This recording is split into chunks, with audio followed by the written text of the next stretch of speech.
ከአድማስ ባሻገር በሚታዩት ግዙፍና ደረቅ የአውስትራሊያ ሜዳዎች ላይ የሰው ልጅ ጥበብ ከዱር ተፈጥሮ ጋር ተጋጥሞ ዓለምን የሚመግብ ተአምር እየተከናወነ ይገኛል። አውስትራሊያ በስጋ ምርት በዓለም አናት ላይ የተቀመጠችው ለቁጥር በሚያታክቱ ከብቶቿ ሳይሆን ሰፊውን በረሃ ወደ ለም መሬት በለወጠው አስገራሚ እቅድ በታማኝ የኬልፒ ውሾች ትጋትና ባህላዊ እረኝነትን ከሳተላይት ቴክኖሎጂ ጋር ባገናኘው ዲጂታል ኦፕሬሽን ነው። ይቅር ባይ ከማይሆነው ተፈጥሮ ጋር ተስማምቶ መኖሩን ከቀይ አፈር እስከ ዓለም አቀፍ የገበያ ቡፌዎች የሚዘልቀውን የጥራት ጉዞና ዘመናዊነትን ከነባር እሴቶች ጋር አቀናጅቶ ውጤታማ መሆን የሚቻልበትን የአውስትራሊያ የከብት እርባታ ሚስጥር በዛሬው ጉዟችን በጥልቀት እንዳሳለን። ከብራዚልና ከአሜሪካ ጋር ሲነጻጸር አነስተኛ ቁጥር ያለው የከብት መንጋ ያላት ሀገር እንዴት በየዓመቱ በዓለም ላይ ካሉ አስተማማኝ የስጋ ላኪዎች አንዷ ሆና ለመቀጠል ቻለች? ከዋና ዋና ከተሞች በሺዎች የሚቆጠሩ ኪሎሜትሮች ርቆ በሚገኝ ገለልተኛም የግጦሽ መስክ ላይ የሚመረት ስጋም እንዴት ተደርጎ በቶኪዮ፣ ሴኡል፣ ሎስ አንጀለስ ወይም ሻንጋይ ወደሚገኙ የምግብ ቡፌዎች ይደርሳል?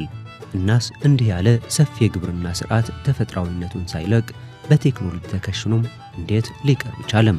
እነኚህን ጥያቄዎች ጨምሮ ሌሎች ስለ አውስትራሊያም አስደናቂ የከብት እርባታ ኢንዱስትሪ ስኬት በስፋት እንቃኛለን። ፕላኔታችን አስደናቂ ናት። በዚህ ቻናልም ወደ ሁሉም ሀገሮች እየተጓዝን እያንዳንዱ ሀገር ምን ልዩ እንደሚያደርገው እንዳሳለን።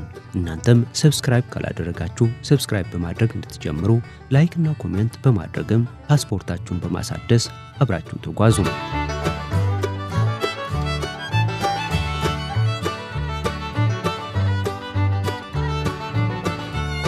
አውስትራሊያም በዓለም አቀፍ የስጋ ኢንዱስትሪ ውስጥ የበላይነቱን የያዘችው በብዛት በሚመረተው የስጋ ምርቷ ብቻ አይደለም። ጥንካሬዋ የሚመነጨው በጽናት በእቅድና ይቅር ባይ ካልሆነው ተፈጥሮ ጋር ራስን ከማላመድ ነው። ሌሎች ሀገሮች በሰው ሰራሽ የመኖ ስርዓቶች ላይ ሲደገፉ፣ አውስትራሊያ ግን ደረቅ ራቅ ያለናም የማይገመት መሬትን እንዴት መጠቀም እንደምትችል ራሷን በማስተማር የከብት ኢንዱስትሪዋን አሳድጋለች። ከሞቃታማው ሰሜን እስከ መካከለኛው ደቡብ ድረስ የከብት እርባታው በኩዊንስላንድ፣ በኒው ሳውዝ ዌልስ፣ በሰሜናዊ ግዛትና በምዕራብ አውስትራሊያም ተዘርግቷል። እነዚህ እርሻዎችም በጎረቤት ማሳዎች የታጠሩ ትናንሽ ቦታዎች አይደሉም። ብዙዎቹ የአውስትራሊያ ከብት ጣቢያዎች ወይም ካትል ስቴሽንስ በሌሎች የዓለም ክፍሎች ካሉ ሙሉ ከተሞች በላይ ይሰፋሉ። አንዳንድ እርሻዎች በሺዎች የሚቆጠሩ ስኩዌር ኪሎሜትሮችን የሚሸፍኑ ሲሆን እዚህ እንስሳትን ማስተዳደር ማለት ሀገር ከማስተዳደር የማይተናነስ ተደርጎ ይወሰዳል። በባለፉት ዓመታት መረጃ መሰረት የአውስትራሊያ የከብት መንጋ ቁጥር 30 ሚሊዮን ገደማ ሲሆን ይህም በዓለም አቀፍ ደረጃም ከፍተኛ ቁጥር ካላቸው አገራት ተርታም ያሰልፋታል። ይህ ቁጥር አስደናቂ ቢመስልም ወደ 200 ሚሊዮን ከሚጠጋው የብራዚል መንጋም ወይም በመቶ ሚሊዮኖች ከሚቆጠረው የአሜሪካ መንጋ ጋር ሲነጻጸር አነስተኛ የሚባል ነው። ሆኖም ይህ ልዩነት ቢኖርም የአውስትራሊያ ስጋም በዓለም ገበያ ላይ በከፍተኛ ደረጃም ተፈላጊ ሆኖ ቀጥሏል። እንዴት የሚል ጥያቄ ከተፈጠረበት ምክንያቱ የሚጀምረው ከብቶቹ በሚያደርጉበት መንገድ ነው። እንስሳትን ለብዙ ጊዜያት ዘግተው ከሚያሳድጉ ስርዓቶች በተለይም የአውስትራሊያ ከብቶች አብዛኛው ጊዜያቸውን በሜዳ ላይ ያሳልፋሉ። በተፈጥሮ ሳር ላይ እየተሰማሩም ለአየር ንብረት ለወቅቶችና ለአካባቢው ተጋልጠው ይኖራሉ። በዚህ ሂደት ውስጥ ታዲያም የሰው ልጅ ጣልቃ ገብነት የቱ ጋር ነው የሚል ጥያቄ ከፈጠረበት ምንም እንኳን እንደ ዘመኑ መኖ ማዘጋጀት ለእያንዳንዱ መመገብ የሚባል ነገር ባይኖርም በህይወት ቆይታው የገጠር ልጅ ሆነው ካሳለፉም የእረኝነትን ህይወት ሳይቀምሱ አይቀሩም። እዚህም ያለው እሱ ነው። በዚህ የሰለጠነ በመጣ ዓለም እረኝነት ካሉኝ አዎ አውስትራሊያም ከቀደምት ጊዜ ጀምሮ ስታደርገው የቆየችውን ይህ ልምድ ቴክኖሎጂን በማከል ዛሬም ድረስ ቀጥለዋለች። የሰዎችም ተሳትፎ የከብቶችን ስምሪት በትክክል መከታተል እንዲሁም በዚህ ለከብቶች አስቸጋሪ አካባቢ ምርታማነትን ለመጨመር መሞከርን ያካትታል። ይህ አይነቱ አቀራረብ ከብቶቹ ከመወለዳቸው ከረጅም ጊዜ በፊት ጥንቃቄ የተሞላበት ውሳኔን ይጠይቃል። የአውስትራሊያ ገበሬዎች ዝርያዎችን በዘፈቀደ አይመርጡም። ለብዙ አስርተ ዓመታት በሙቀታማም ደረቅና አስቸጋሪ ሁኔታዎች ውስጥ ሊተርፉ የሚችሉ እንስሳትን መርጧልና በዚህ መሰረት እንደ ብራህማን፣ አንገስ፣ ሄርፎርድና በጥንቃቄ የተሻሻሉ ድቅል ዝርያዎች አካባቢውን ተቆጣጥረውታል። እነዚህ ከብቶች የተመረጡት ለስጋ ጥራት ብቻ ሳይሆን ለአስቸጋሪ ሁኔታዎች ባላቸው የመቋቋም አቅም ወይንም ሬዚሊየንስ ጭምር ነው። አብዛኛዎቹ እነዚህ እንስሳት ውሃና መኖ ፍለጋ በቀን ውስጥ ብዙ ኪሎሜትሮችን የመጓዝ ችሎታ አላቸው። ከፍተኛ ሙቀትን መቋቋም፣ ውስን ዝናብ ባለበት ወቅት ተቋቁሞ መቀጠልና በዚህ አስቸጋሪ አካባቢ ክብደት መጨመር ይችላሉ። መኖ በየቀኑ በጭነት መኪና በማይመጣበት አካባቢም ህልውና የተመሰረተው በብቃትና ራስን ከአካባቢው ጋር በማላመድ ላይ ብቻ ነው። ይህ ሁሉ ከመካሄዱ በፊት ግን የዚህ ሁሉ ነገር ጅማሬ ያለው ከመራቢያ መንጋው ወይም ብሪዲንግ ሄርድ ነው። እናት ላሞች የጠቅላላው ስርዓት መሰረት ናቸው። የላም እርግዝናም ልክ እንደኛ እንደ ሰዎች 9 ወር ገደማ የሚቆይ ሲሆን በዚህ ጊዜ ውስጥ የሷ ጤንነትና ሁኔታም የሥራውን የወደፊት ስኬት ይወስናል። ሁሉም ላም ለመራቢያነት አይመረጡም። ምርጫው የወደፊቱን የምርት ስኬት ያማከለ በመሆኑም በጣም ጥብቅ ነው። ጠንካራ የአካል መዋቅር፣ የተረጋገጠም የመራባት ብቃትና በሽታ የመቋቋም አቅም ያላቸው እንስሳት ብቻ በመራቢያ ፕሮግራም ውስጥ ይካተታሉ።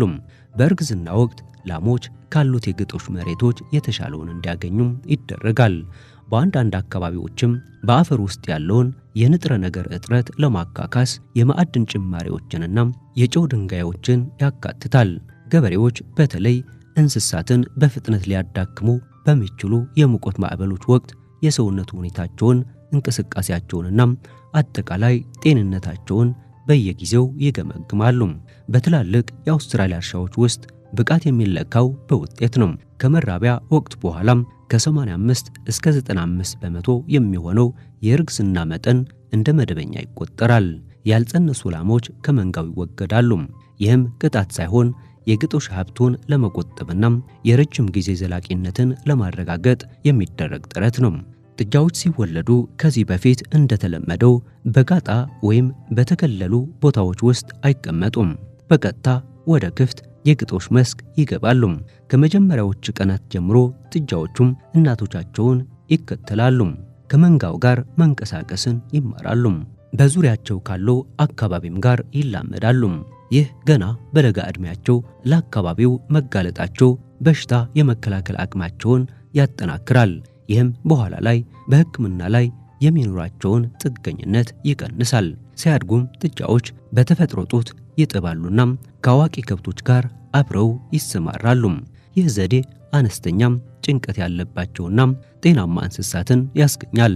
ለአውስትራሊያ ገበሬዎች ይህ ተፈጥሯዊ አስተዳደግ ወጪን የሚቀንስ ሲሆን በጊዜ ሂደት ወጥ የሆነም የሥጋ ጥራትን የሚጠብቅ ነው።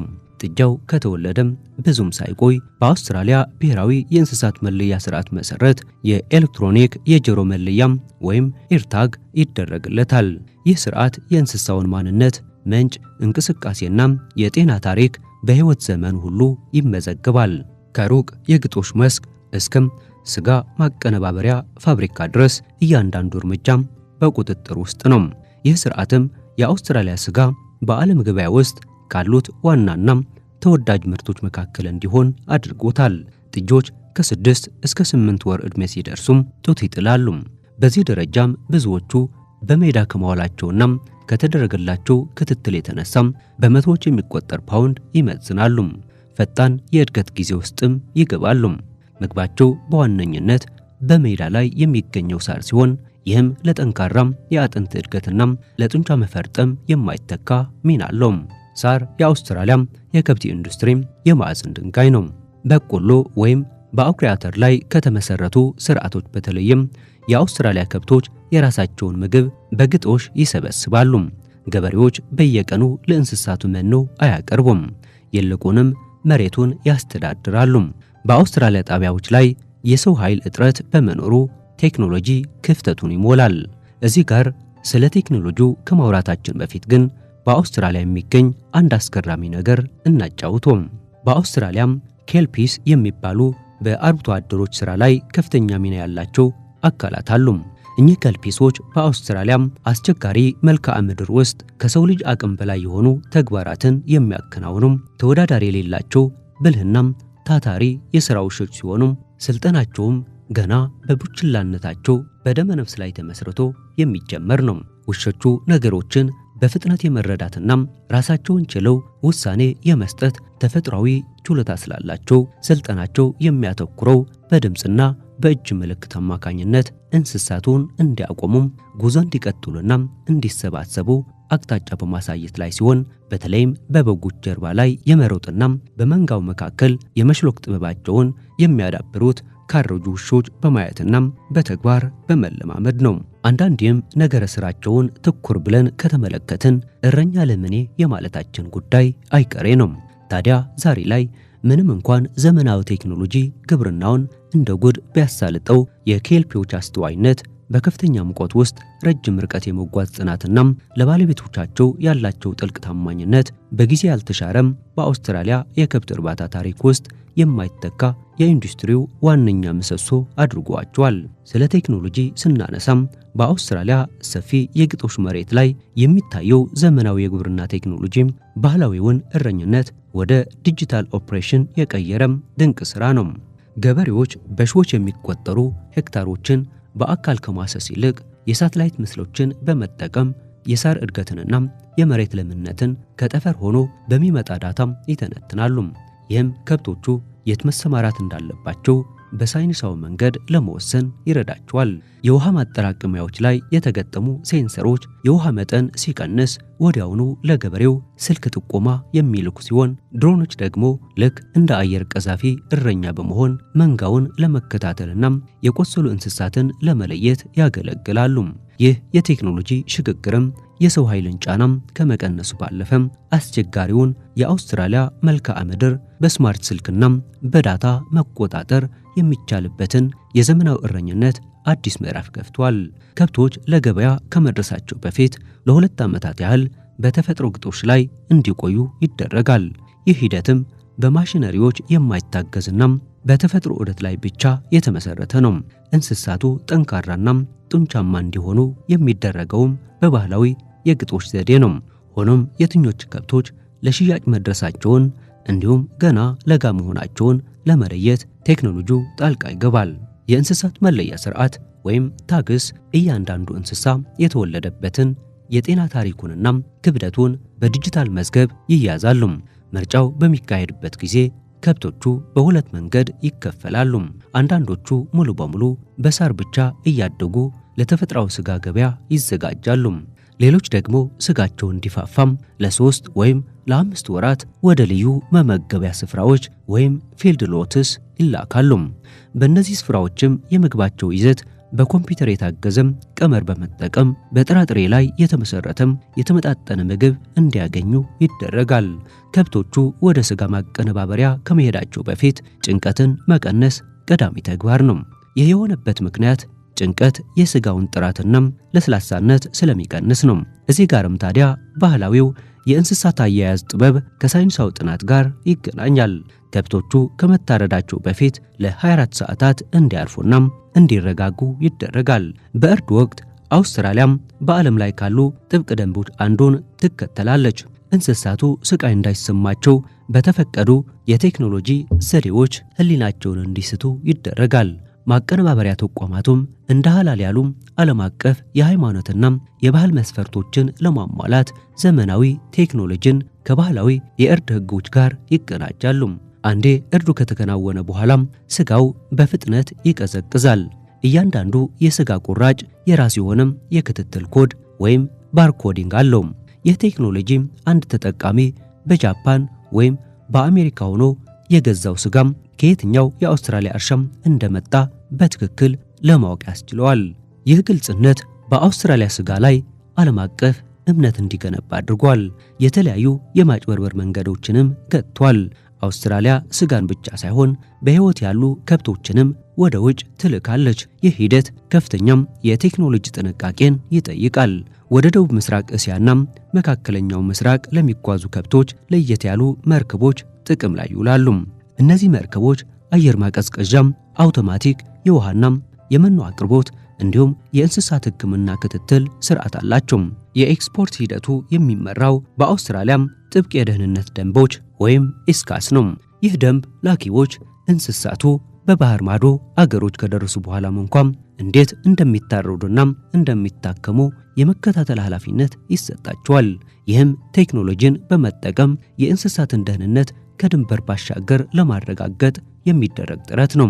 አውስትራሊያ በየዓመቱ ከ1.5 ሚሊዮን ሜትሪክ ቶን በላይ የከብት ስጋም ለዓለም ገበያ የምታቀርብ ሲሆን ይህም በአሁኑ ወቅት በዓለም አቀፍ የስጋ ኤክስፖርት ከአሜሪካና ከብራዚል ጋር በመፎካከር ቀዳሚዎቹ 3 ደረጃዎች ውስጥ እንድትቀመጥ አድርጓታል። ከአውስትራሊያ ሜዳዎች የሚወጣው ስጋ በጃፓን፣ በደቡብ ኮሪያና በአሜሪካ ገበያዎች ውስጥ በከፍተኛ ሁኔታ የሚፈለግ ሲሆን ለዚህ ዋነኛው ምክንያት ደግሞ ስጋው ካለው ንጽህና፣ አስተማማኝነትና እያንዳንዱ ቁራጭ ስጋ ከየትኛው እርሻ እንደመጣም የሚገልጸው ጥብቅ የክትትል ስርዓት ነው። ዛሬ የአውስትራሊያ የስጋ ኢንዱስትሪም በቢሊዮን የሚቆጠር ዶላር በማመንጨት አገሪቱን የዓለም የምግብ ዋስትና ምሰሶ ከማድረጉም በላይ በዓለም ዙሪያ የሚገኙ በሚሊዮኖች የሚቆጠሩ ሰዎችን የምግብ ጠረጴዛ በጥራትና በጣዕም እያደመቀ ይገኛል። በአጠቃላይ የአውስትራሊያ የከብት እርባታ ስኬት ሚስጥር ቴክኖሎጂን ብቻ መጠቀም ሳይሆን ቴክኖሎጂውን ከመሬት ባህሪና ከእንስሳት ተፈጥሮ ጋር ማስማማቱ ላይ ነው። ይህ ከቀይ አፈር እስከ ዓለም አቀፍ የገበያ ጠረጴዛዎች የሚዘልቅ ጉዞም የሰው ልጅ ፈጠራም ከተፈጥሮ ሕግ ጋር ተስማምቶ እንዲሁም በቴክኖሎጂ ታግዞም እንዴት ውጤታማ ሊሆን እንደሚችል ትልቅ ማሳያ ነው። ይህ ዘመናዊነትን ለማምጣት ከዚህ በፊት የነበረንን መንገድ በሙሉ ማውደም እንዳለብን ለምናስብ ለኛ ትልቅ ምሳሌ የሚሆን ስራ ነው። ዓለም በጉሮኖ ተገድበው የተቀመጡ ከብቶችን በሚሰብክበት ዘመን ከብቶቿን ከሜዳ አሰማርታም ዓለምን በስጋ ምርቷ የምትመግብ ሀገር አውስትራሊያም። ለዛሬው በዚህ አበቃን። እስከ መጨረሻው አብረውን ስለቆዩ እናመሰግናለን።